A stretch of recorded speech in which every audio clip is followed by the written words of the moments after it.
जी अस्सलाम वालेकुम, क्या हाल है? सब लोग खैरियत से हैं। पाकिस्तान के अंदर इस वक्त पाकिस्तान तहरीक इंसाफ एहतजाज कर रही है, धड़ाधड़ एहतजाज कर रही है, गिरफ्तारियां भी हो रही हैं। किस किस को गिरफ्तार किया गया है, एहतजाज कैसा जा रहा है, अच्छा है बुरा है, ये हम आपको आज के वीलॉग में बताएंगे। और बिल आखिर आसिफ अली जरदारी साहब ने हल्फ उठा लिया, वो अब सदर बन चुके हैं। अब उनका मुकाबला किसके साथ होगा, ये एक बहुत बड़ा सवाल है जो हम आपको आज के वीलॉग में बताएंगे। और क्या आसिफ अली जरदारी साहब मियां नवाज शरीफ के साथ चल पाएंगे या नहीं चल पाएंगे, यह भी एक बहुत बड़ा सवाल है जो हम आपको आज के इसी वीलॉग में बताएंगे। और इसके साथ साथ मोहसिन नकवी साहब ने क्योंकि कमाल किया था पंजाब में, अब वो वफाक में आ रहे हैं, वफाक में वो कौन सी जिम्मेदारी संभाल रहे हैं, ये भी हम आपको इसी वीलॉग में बताएंगे। सबसे पहले मोहसिन नकवी की तरफ आते हैं। मोहसिन नकवी साहब जर्नलिस्ट थे और ये एक टेलीविजन चैनल चला रहे थे, बल्कि 2-3 टेलीविजन चैनल चला रहे थे। और उससे पहले ये CNN के साथ काम करते रहे हैं। और ये एक सिंपली जर्नलिस्ट थे और सबका ख्याल ये था कि ये जर्नलिस्ट हैं, ये कोई बहुत बड़ी तोप नहीं चला सकेंगे। लेकिन जब इन्हें केयर टेकर चीफ मिनिस्टर बनाया गया पंजाब का, तो फिर इन्होंने वाकई कमाल कर दिया। इन्होंने एक ऐसा कमाल किया कि जिसके बाद इनका एक पॉलिटिकल कैरियर शुरू हो गया। तो अब सियासी जमातें भी इनको अपनी जमात का हिस्सा बनाना चाहते हैं और एस्टैब्लिशमेंट की तो वैसे ही इनको बैकिंग हासिल है, बल्कि ये उनके ठीक ठाक किस्म के फेवरेट हो चुके हैं। अब इन्हें वफाक में एक अहम जिम्मेदारी दी जा रही है। कुछ लोगों का ख्याल ये है कि इन्हें शायद बशीर दाखिला बनाया जाए और ये पाकिस्तान की पूरी जो पुलिस है उसको अब ये ठीक करेंगे। और जहां जहां लॉ एंड ऑर्डर का इशू होगा वो मोहसिन नकवी साहब के हवाले किया जाएगा। और ये भी क्योंकि पाकिस्तान के अंदर असलहा बहुत ज्यादा है और इस असलहे को खत्म करना पाकिस्तान की बका के लिए लाजम है, क्योंकि जब तक आप असलहा खत्म नहीं करेंगे तो ये जो गली गली के अंदर यहां पर लश्कर बने हुए हैं, ये जो बम धमाके हो रहे हैं, जो कत्लो गारतगरी हो रही है, पाकिस्तान कत्लो गारतगरी में दुनिया में पहले नंबर पर है।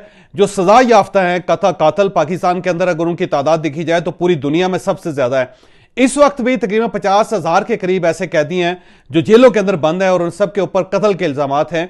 और उन सब के बारे में यह ख्याल किया जाता है कि अगर पाकिस्तान के अंदर असला ना होता तो इस तरह लोगों को कत्ल ना किया जाता और इस तरह लोग फांसियां ना चढ़ते। तो पाकिस्तान के अंदर जो असलहा है उसको खत्म करना बहुत ज्यादा जरूरी है। लेकिन कोई सियासतदान इसे नहीं कर सकता, क्योंकि उसकी वजह यह है कि उससे वोट लेने होते हैं।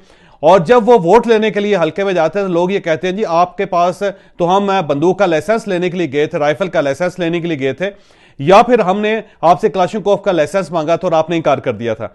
अब आप हमसे वोट मांगने के लिए आ गए। और अगर खुदा ना खास्ता किसी हुकूमत ने सारे लाइसेंस मनसूख करने का फैसला कर लिया या ये जो नाजायज असला है उसको जमा करना शुरू कर दिया, तो फिर अगला इलेक्शन लड़ना उसके लिए मुमकिन नहीं रहेगा। तो इससे जाहिर है फिर सारी पॉलिटिकल पार्टीज घबराती हैं। तो ज़ाहिर हुकूमत को फिर इसके लिए या तो एक ऐसी गवर्नमेंट चाहिए थी जो ज़ाहिर मार्शल लॉ की पैदावार हो, या खुद मार्शल लॉ और उसने कल जाके वोट ना मांगने हो, या फिर एक ऐसा शख्स चाहिए कि जिसके अंदर विल भी हो, विश भी हो, और साथ साथ उसे कभी इलेक्शन ना लड़ना, उसका कोई हल्का ना हो जहां जाके उसने लोगों के सवालों के जवाब देना हो। तो मोहसिन नकवी साहब एक ऐसे आइडियल शख्स हैं कि जिन्होंने अपनी एक रेट भी स्टैब्लिश की, जिन्होंने ये साबित भी किया कि वह सिंसियर भी हैं। और उन्होंने जो केयर टेकर का दौर था उसमें किसी किस्म का करप्शन का इल्जाम ही उनके ऊपर नहीं लगा। तो उन्होंने हर किस्म की फेवरेटिज्म से दूर होकर अक्रॉस द बोर्ड पंजाब के अंदर काम किया। तो इस वजह से अब जाहिर है एस्टैब्लिशमेंट उन्हें सपोर्ट कर रही है। तो मुझे ऐसा महसूस होता है कि मोहसिन नकवी शायद पाकिस्तान के पहले मुशीर दाखिला या वजीर दाखिला होंगे जो पाकिस्तान के अंदर से असलहा खत्म कर देंगे। और अगर ये असलहा खत्म हो गया तो यकीन करें पाकिस्तान के अंदर अमन आ जाएगा। मैं इस वक्त ईरान में हूं और पिछले 4 दिनों से मैं ईरान के अंदर फिर रहा हूं। आप ये जान के हैरान रहोगे कि पूरे ईरान के अंदर किसी जगह असला नहीं है।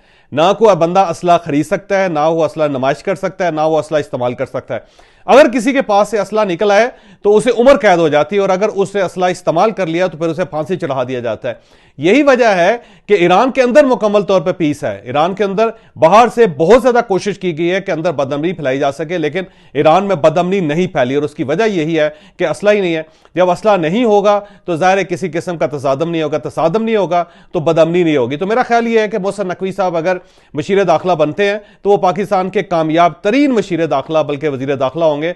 और वो अगर पाकिस्तान में से असलाह खत्म कर देते हैं तो इससे बड़ी बात कोई नहीं होगी। फिर पाकिस्तान के अंदर जो प्राइवेट मिलिशियाज हैं उनको खत्म होना भी बहुत ज्यादा जरूरी है। हर सियासी जमात ने अपनी एक अस्करी विंग बना रखी है और वो अस्करी विंग जो है उसके पास असला भी है, वो लड़ने भड़ने के लिए भी तैयार रहती है। इसके अलावा तमाम मजहबी जमातें जो उनके पास भी लश्कर है, तो इन लश्करों का खात्मा भी जरूरी है और उसके लिए ज़ाहिर है एक तगड़ा किस्म का वजीर दाखिला चाहिए था। और मोहसिन नकवी साहब को अगर ये मौका दिया जाता है तो मेरा ख्याल है ये जो प्राइवेट लश्कर है, जो प्राइवेट मलेशियाज हैं, इनका खात्मा भी हो जाएगा। तो ये बड़ी अच्छी बात है। और इसके साथ साथ पाकिस्तान के अंदर नारकोटिक्स बहुत ज्यादा है, इतनी ज्यादा मंशियात हैं कि आप अंदाजा नहीं कर सकते। पूरी दुनिया के अंदर पाकिस्तान से स्मगल होती है और इसके साथ साथ पाकिस्तानी खुद भी यूज करते हैं। तो एक ऐसा वजीर दाखिला जो इसके खिलाफ भी क्रैकडाउन कर सके, ताकि कम से कम पाकिस्तान को यह डिक्लेयर किया जा सके कि पाकिस्तान के अंदर मंशियात का इस्तेमाल करने वाला या बेचने वाला या खरीदने वाला या एक्सपोर्ट करने वाला कोई बंदा नहीं है। इसके लिए भी एक तगड़ा किस्म का बंदा चाहिए था। और अगर मोहसिन नकवी साहब ये भी कर लेते हैं तो ये भी बड़ा कमाल होगा। मेरा ख्याल ये है कि तीनों काम मोहसिन नकवी साहब करेंगे। अब हम आसिफ अली जरदारी साहब की तरफ आते हैं। आसिफ अली जरदारी साहब ने बहरहाल प्रेसिडेंट का हल्फ उठा लिया। अब वो बाकायदा सदर है और जब वो हल्फ उठा रहे थे तो मैं देख रहा था कि वहां जीएफ भुट्टो के नारे भी लगे और एक जरदारी सब पे भारी, इस किस्म के नारे भी लगे। और ये बात दुरुस्त भी है कि एक जरदारी वाकई सब पे भारी है। अगर ये कहा जाए कि सियासत एक फन है, सियासत एक इल्म है, तो फिर आसिफ अली जरदारी साहब डेफिनेटली इस इल्म के प्रोफेसर होंगे। बल्कि इन्होंने 5-6 PhDs कर रखी होंगी, क्योंकि इतना अहम सियासतदान, इतना कामयाब सियासतदान मेरा नहीं ख्याल कि पाकिस्तान के अंदर कोई दूसरा शख्स हो सकता है। आप जरा तसव्वुर कीजिए कि ये वही आसिफ अली जरदारी साहब हैं जिन्होंने मियां शहबाज शरीफ साहब के खिलाफ गवर्नर राज लगाया था। और फिर मियां शहबाज शरीफ साहब ये कहते थे कि मुझे अगर मौका मिला तो मैं इन्हें फांसी पर लटका दूंगा, इन्हें गिरबान से पकड़ूंगा, इन्हें गलियों में घसीटूंगा। फिर ये वही आसिफ अली जरदारी साहब हैं कि जिन्होंने मियां नवाज शरीफ साहब को बाकायदा एस्टैब्लिशमेंट के साथ लड़ने पे मजबूर कर दिया था। फिर ये वही आसिफ अली जरदारी साहब हैं जिन्होंने इमरान खान साहब के साथ ताल्लुकात बड़े अच्छे कर लिए। और फिर ये वही आसिफ अली जरदारी साहब हैं जिन्होंने पाकिस्तान मुस्लिम लीग नून की बलोचिस्तान के अंदर हुकूमत खत्म कर दी। ये वही आसिफ अली जरदारी साहब हैं जिन्होंने बाप पार्टी बनाई। ये वही आसिफ अली जरदारी साहब हैं जिन्होंने पाकिस्तान मुस्लिम लीग का चेयरमैन सेनेट हटा के उसकी जगह सादिक संजरानी साहब को लेकर आए और फिर सादिक संजरानी साहब को 2 बार इलेक्ट करवाया और 1 बार तो 15 वोट अपने दे दिए। और फिर ये वही आसिफ अली जरदारी साहब हैं जिन्होंने पीडीएम बनवाई। फिर ये वही आसिफ अली जरदारी साहब है जो अचानक पीडीएम छोड़ के चले गए और मियां नवाज शरीफ साहब को उन्होंने बीच मंझधार अकेला छोड़ दिया। फिर ये वही आसिफ अली जरदारी साहब हैं जिन्होंने पीडीएम की बुनियाद पे बाकायदा जनरल फैज हमीद साहब के साथ एक मुज़ाकरात करके अपने लिए एक रास्ता निकाल लिया और अपने केसेस कराची शिफ्ट कर लिए और बड़ी आसानी और बड़े मजे से सुकून के साथ अपने घर में रहने लगे। ये वही आसिफ अली जरदारी साहब हैं जिन्होंने मियां नवाज शरीफ को ताना दिया था कि अगर आप पाकिस्तान में इंकलाब लाना चाहते हैं तो फिर आपको पाकिस्तान आना पड़ेगा, और उसके बाद ज़ाहिर है पीडीएम की गवर्नमेंट टूट गई। फिर ये वही आसिफ अली जरदारी साहब हैं कि जिन्होंने इमरान खान साहब को फारग करके मियां शहबाज शरीफ साहब को प्राइम मिनिस्टर बना दिया था। और नवाज शरीफ साहब नहीं चाहते थे कि मियां शहबाज शरीफ साहब प्राइम मिनिस्टर बने, लेकिन उन्होंने घसीट घसाट के उन्हें प्राइम मिनिस्टर भी बना दिया। और फिर इसहाक डार साहब को लंदन से यहां ले आए और उसके बाद उन्हें वजीर खजाना बनवा दिया और उसके बाद पाकिस्तान मुस्लिम लीग नून का जनाजा निकल गया। फिर ये वही आसिफ अली जरदारी साहब हैं जिन्होंने बावाज़े बुलंद ये कहना शुरू कर दिया था कि मियां नवाज शरीफ साहब को चौथी बार मैं प्राइम मिनिस्टर नहीं बनने दूंगा। और बिलावल भुट्टो तो जलसे आम में ये कहते रहे कि ये चौथी बार प्राइम मिनिस्टर नहीं बनेंगे, इनको नहीं बनने दिया जाएगा। और उसके बाद आप देख लें कि वाकई मियां नवाज शरीफ साहब प्राइम मिनिस्टर नहीं बन सके। और उसके बाद अब ये वही आसिफ अली जरदारी साहब है जिन्हें पाकिस्तान मुस्लिम लीग नून ने वोट देके बाकायदा अब प्रेसिडेंट बनाया और मियां शहबाज शरीफ साहब बाकायदा इनके पास जाके इनको मुबारकबाद पेश कर रहे हैं। और फिर ये वही आसिफ अली जरदारी साहब है जिन्हें मियां नवाज शरीफ साहब ने वोट देने के बाद जाके मुबारकबाद पेश की। तो अब आसिफ अली जरदारी साहब का कमाल आप देखें कि ये सबसे ज्यादा बड़े हरीफ भी थे इस पार्टी के, और फिर इसी पार्टी को उन्होंने मजबूर कर दिया कि वो इन्हें सदर भी बनाए और इन्हें बाकायदा मुबारकबाद भी पेश करें और फिर इनके पीछे पीछे भी चलें। तो फिर सियासत का गुरु कौन हुआ कि आसिफ अली जरदारी या मियां नवाज शरीफ या मियां शहबाज शरीफ साहब। तो यहां पे अब आसिफ अली जरदारी साहब प्रेसिडेंट बन चुके हैं। अब मेरा ख्याल यह है कि 2 लोगों के दरमियान दौड़ होगी, एक मियां शहबाज शरीफ के दरमियान दौड़ होगी और दूसरी तरफ आसिफ अली जरदारी साहब की दौड़ होगी, क्योंकि अब 2 लोग हैं एक ही कैटेगरी के और ये दोनों हैं प्रो एस्टैब्लिशमेंट, ये दोनों एस्टैब्लिशमेंट के अपने करीबी साथी हैं।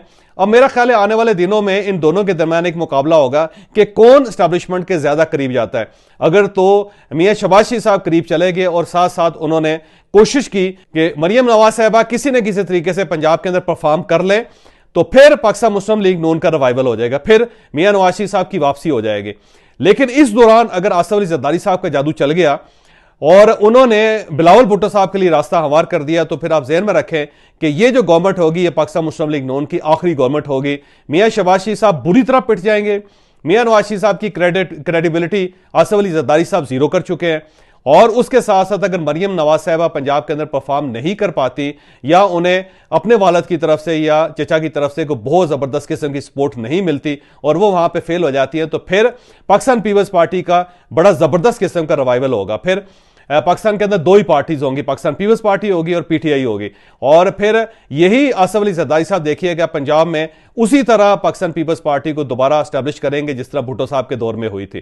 तो ये आसिफ अली जरदारी साहब की सियासत का सबसे अहम मरहला है जिसमें ये अब दाखिल हो चुके हैं और अब डू एंड डाई है। या तो ये पाकिस्तान मुस्लिम लीग नून को मुकम्मल तौर पर दफन कर देंगे या फिर ये नाकाम हो जाएंगे। और अगर ये नाकाम हो गए तो फिर ये सदारत इनकी, बल्कि इनकी सियासत की आखिरी सदारत साबित होगी। फिर पाकिस्तान पीपल्स पार्टी बुरी तरह पिट जाएगी, जिसके इम्कान नहीं है। बल्कि अब चाहिए कि जो पाकिस्तान मुस्लिम लीग नून है वो अपना लंगोटा कस ले और साथ साथ मियां शहबाज शरीफ साहब और मियां नवाज शरीफ साहब ये सोच लें कि अब आसिफ अली जरदारी मैदान में उतर चुके हैं और बाकायदा उनके पास पावर भी है और ऐवान सदर में भी बैठे हैं और वो इसके साथ साथ तमाम अफवाज पाकिस्तान के सुप्रीम कमांडर भी हैं। तो इस सूरत हाल में पाकिस्तान मुस्लिम लीग नून को अपना मुस्तकबिल साफ नजर आ जाना चाहिए। तो आसिफ अली जरदारी साहब का आज का दिन था और मुझे लगता है एक सियासत का पहला दिन है आसिफ अली जरदारी साहब का, जिसमें पाकिस्तान पीपल्स पार्टी बाकायदा पूरे पाकिस्तान के लिए सबसे बड़ी पार्टी बनेगी, रिवाइव करेगी। हम आते हैं पाकिस्तान तहरीक इंसाफ की तरफ। ये बात दुरुस्त है कि पाकिस्तान तहरीक इंसाफ अगर जेल के अंदर भी हो, अगर वो अबेंडेंट भी हो, अगर वो ड्राइंग रूम्स के अंदर भी बैठी हो, अगर वो इक़्तिदार से बाहर भी हो, तो अब भी वो ठीक ठाक किस्म की खतरनाक पार्टी है। इस वक्त देख लें कि आज पाकिस्तान तहरीक इंसाफ ने एहतजाज की कॉल दी और हर शहर के अंदर एहतजाज हुआ और सबसे ज़्यादा एहतजाज खैबर पख्तूनख्वा में हुआ, पेशावर के अंदर जलसे हुए और बड़े भरपूर जलसे हुए और उन जलसों में बड़ी खुल के बात हुई। इसके साथ साथ लाहौर के अंदर जलसा हुआ, रावलपिंडी के अंदर जलसा हुआ, सियालकोट और फैसलाबाद के अंदर जलसे हुए, फिर हैदराबाद और कराची के अंदर जलसे हुए और नौजवानों ने निकलने की कोशिश की, इनके लीडर्स ने भी निकलने की कोशिश की। सरदार लतीफ़ खोसा साहब को रास्ते से गिरफ्तार कर लिया गया था, सुलेमान अकरम राजा साहब को रास्ते से गिरफ्तार कर लिया गया था। हर वो शख्स जिसके तकरीर करने के चांसेस ज़्यादा थे या जिसके बारे में यह अंदेशा था कि वो बाहर निकल के अवाम को मोबिलाइज कर लेगा, वो अवाम को साथ लेके चलेगा और उसके बाद ठीक ठाक किस्म का जलसा हो जाएगा, उन सब लोगों को गिरफ्तार कर लिया गया। और अब ज़ाहिर है ये गिरफ्तारियां तो देर तक कायम नहीं रह सकेंगी। अब तक मेरा ख्याल है ये सब लोग रिहा हो चुके होंगे, अपने घरों पर पहुंच चुके होंगे। और अगर ये रिहा नहीं होते या अपने घरों में नहीं पहुंचते तो तब भी ये कल तक, सुबह तक ये पहुंच जाएंगे। लेकिन पाकिस्तान तहरीक इंसाफ ने एक बार फिर ये साबित कर दिया है कि जब तक आप पाकिस्तान तहरीक इंसाफ को इंगेज नहीं करेंगे, ये किसी गवर्नमेंट को चलने नहीं देंगे, ये किसी सिस्टम को भी नहीं चलने देंगे। तो अगर आपने वाकई ही इस मुल्क को चलाना है और आप ये चाहते हैं कि हुकूमतें काम करती रहें और मुल्क आगे बढ़ता जाए, तो फिर आपको डेफिनेटली पाकिस्तान तहरीक इंसाफ को इंगेज करना पड़ेगा। इनकी कुछ ना कुछ ग्रीवेंसी जो उनको एड्रेस करना पड़ेगा। कुछ हल्के अगर ये कह रहे हैं तो खोल दें और उन हल्कों में से अगर इनके उम्मीदवार कामयाब होते हैं तो उनको होने दें। और किसी जगह अगर इनकी गवर्नमेंट बनती है तो आप बनने दें। और अगर इमरान खान साहब को रिलीफ दिया जा सकता है तो उनको फिर रिलीफ दें ताकि वो बाहर आ सकें और उसके बाद फिर उनके साथ मुज़ाकरात करें, उन्हें टेबल पर बिठाएं। यही एक हल है, इसके अलावा कोई हल नहीं है, वरना पाकिस्तान तहरीक इंसाफ मुल्क को चलने नहीं देगी। अभी आप देखें इमरान खान जेल में है तो ये पार्टी क्या कर रही है, और अगर वो जेल से बाहर होते तो फिर पार्टी इस मुल्क का क्या करती या इन हुकूमतों का हशर क्या करती। तो पाकिस्तान तहरीक इंसाफ एक बहुत बड़ी सच्चाई है। उस सच्चाई से जितनी जल्द हम रोशनास हो जाएं, जितना जल्द हम उसके कायल हो जाएं, इतना ही पाकिस्तान के लिए बेहतर होगा।